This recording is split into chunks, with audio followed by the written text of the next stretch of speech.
Alors que l'Iran pensait que l'attaque est la meilleure défense, Israël a prouvé qu'une bonne défense est plus efficace. Pourtant, les deux pays invoquent la défense propre. Comment est-ce possible?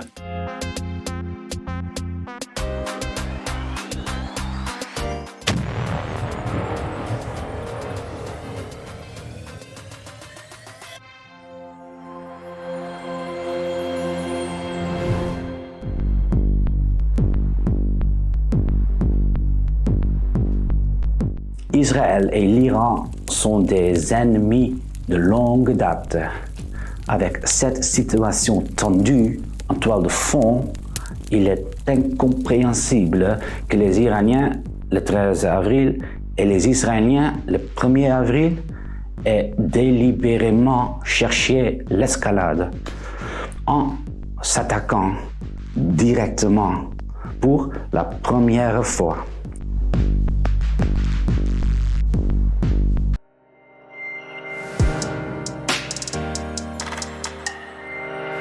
Pour comprendre d'où vient cette relation tendue entre l'Iran et Israël et pourquoi maintenant les deux pays cherchent délibérément l'escalade, il faut d'abord connaître l'histoire.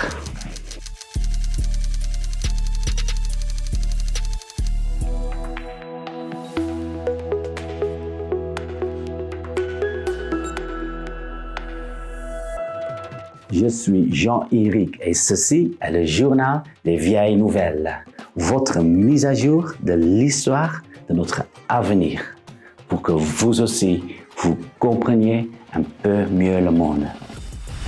Qu'est-ce qui relie les Russes en Ukraine, le président Assad en Syrie, le Hezbollah au Liban, le Hamas à Gaza et les Houthis au Yémen?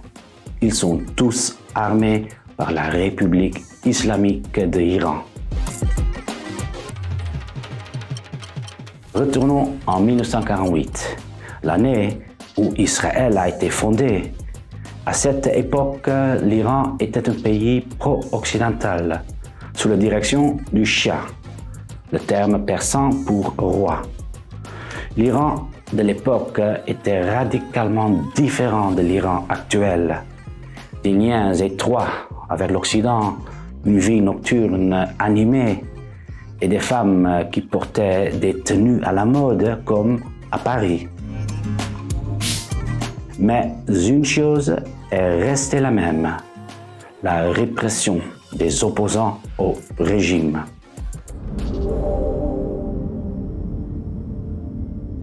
Pourtant, l'Iran n'était pas l'ennemi d'Israël, malgré son opposition à la partition de la Palestine par l'ONU en 1947 et son exigence du retrait israélien des territoires arabes occupés après la guerre des 6 jours en 1967.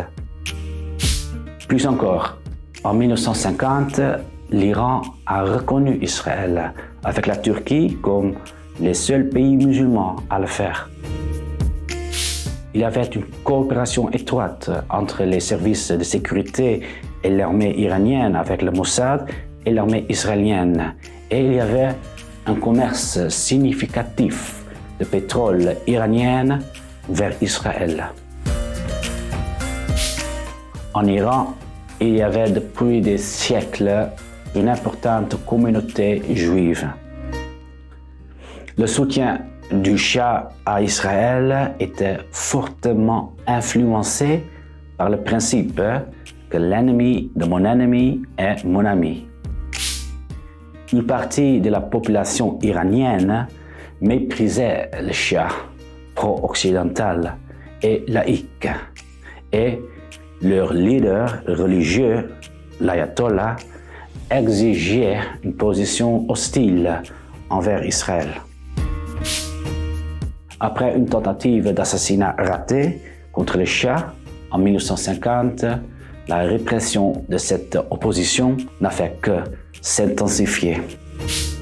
Les tensions ont atteint leur paroxysme en 1977, lorsque des étudiants ont envahi massivement les rues pour réclamer un gouvernement qui valoriserait à la fois l'héritage perse et le caractère islamique chiite, contrairement à l'attitude pro-américaine du Shah. Ce mouvement a rapidement reçu le soutien d'intellectuels, de commerçants, de communistes et surtout de religieux comme l'ayatollah. Malgré des réformes précipitées en 1978, il était trop tard pour le Shah. La population demandait une révolution, ce qui a conduit à des manifestations sanglantes à Téhéran en septembre 1978.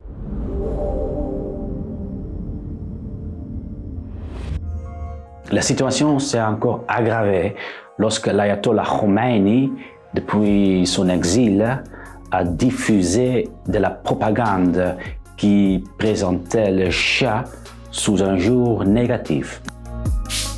En janvier 1979, les rôles se sont inversés.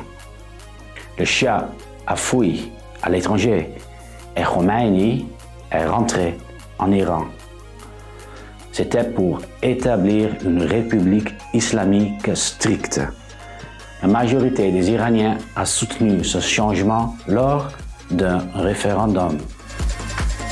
Le monde occidental était sous le choc, car ils ont réalisé que l'Iran n'était plus un allié. Le slogan de la révolution était, et reste encore, « Mort aux États-Unis et mort à Israël ».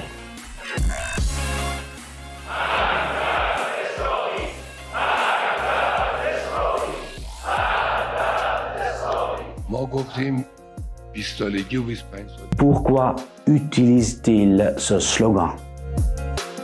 Eh bien, premièrement, parce que les États-Unis et Israël ont soutenu le Shah détesté et sa répression. Deuxièmement, c'est en quelque sorte le cri de guerre contre ce que l'Iran perçoit comme l'impérialisme américain et sioniste. Il pense que l'influence des États-Unis détruit le monde et aussi le propre pays. Et Israël, il le voit comme le principal pion derrière l'ingérence américaine. Et troisièmement, ce slogan aide le régime iranien à désigner un ennemi commun. Cela crée plus d'unité et de solidarité parmi les Iraniens et aide également à maîtriser les problèmes internes, tels que les problèmes économiques. Et quatrièmement, la religion joue un grand rôle dans la manière dont le régime garde le contrôle. En faisant d'un conflit religieux, alors les Américains sont chrétiens, les Israéliens sont juifs et les Palestiniens sont musulmans, ils estiment avoir encore plus de légitimité pour régner.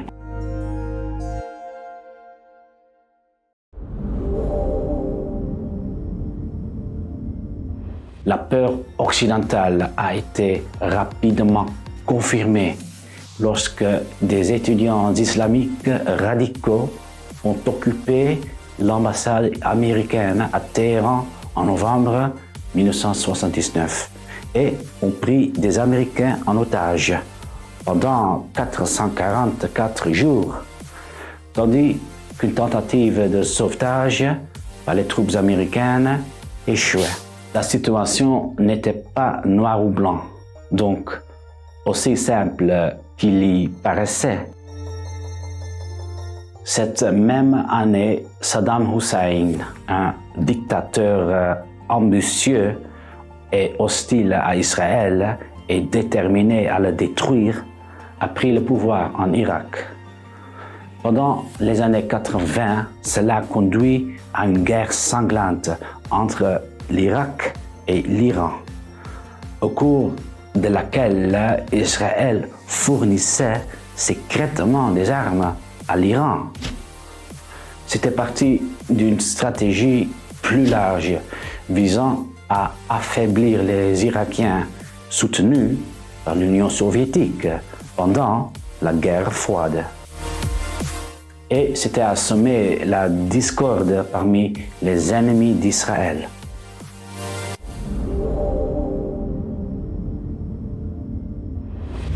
Après la guerre froide, la géopolitique du Moyen-Orient a radicalement changé. Bien que l'Irak sous Saddam Hussein reste une menace constante, l'Iran a commencé à être perçu comme une menace croissante, tant par les États-Unis que par Israël.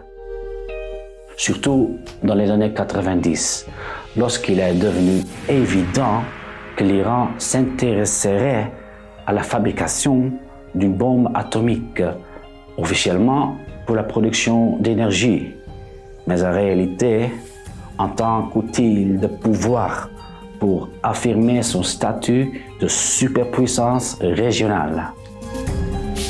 Cela a conduit à des sanctions de plus en plus lourdes contre l'Iran, principalement à l'instigation d'Israël et grâce à un puissant lobby israélien aux États-Unis. Les sanctions ont été désastreuses pour l'Iran. L'économie a rétréci, l'inflation, le chômage et la pauvreté ont augmenté. Très peu de pétrole quittait le pays et les médicaments y entraient difficilement. Un américano-iranien l'a bien résumé. Les Iraniens sont incroyablement réussis partout dans le monde, sauf en Iran même.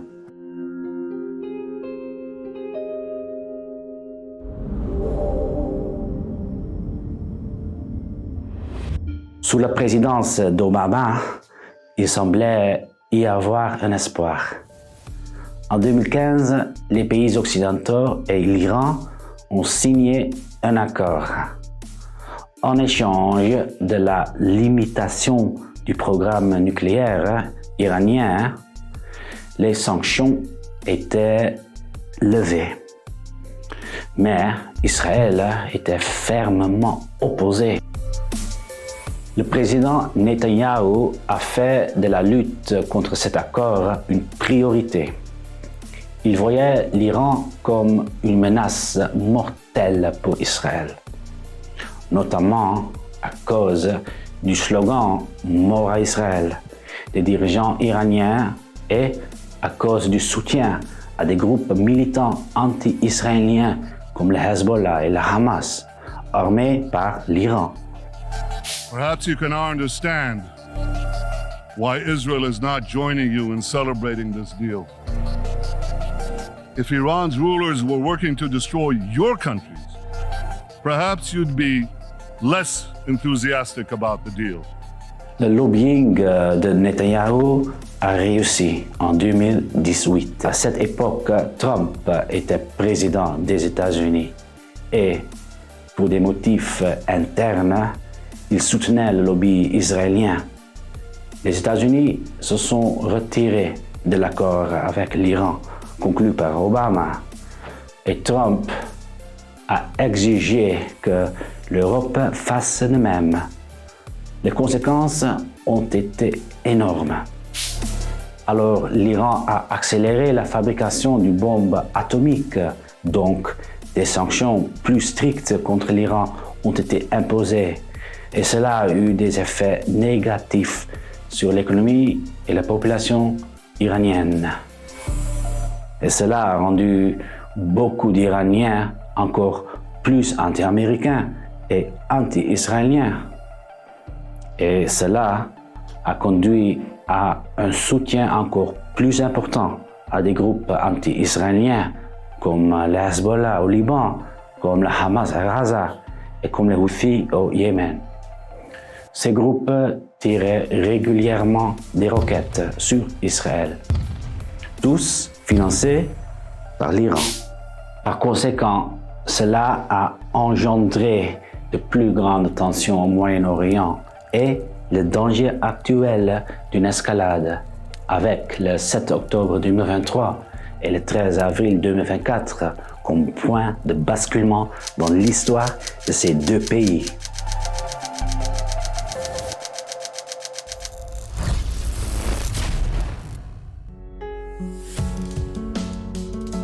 Si l'Iran et Israël se regardaient dans un miroir, ils pourraient être choqués par les similitudes. Les deux pays sont profondément enracinés dans une forte identité religieuse et nationale qui influence fortement leurs décisions politiques.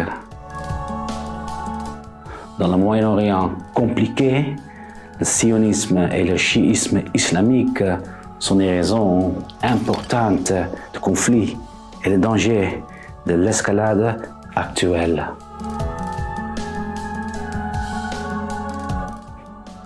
Dans une prochaine vidéo, je vous expliquerai ce échiquier du Moyen-Orient.